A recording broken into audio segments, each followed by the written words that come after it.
সম্মানিত দর্শক, আমার ইউটিউব চ্যানেল থেকে স্ক্রিনশট নিয়ে এই কচ্ছপটাকে দেখানোর মূল উদ্দেশ্য, কারণ কচ্ছপটা বেঁচে নেই, কিন্তু ওই সময় থেকে বেঁচে আছে একটা অন্ধ মাছ। এই যে সেই অন্ধ মাছটি, দুটি চোখই অন্ধ, অথচ ওদের সাথে মিশে গেছে। দেখুন, দুপাশই দেখা গেল, কিন্তু ওর কোনো চোখ নাই।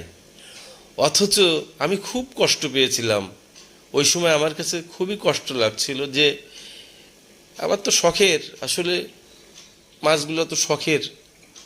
এই জন্য মাছটাকে যখন দেখলাম এর কি হবে, কচ্ছপ তো মরে গেছে, কচ্ছপ অনেক বাঁচে শুনেছি, কিন্তু মরে গেলে তার আমার কিছু করার নেই, মৃত্যু তো আল্লাহর হাতে।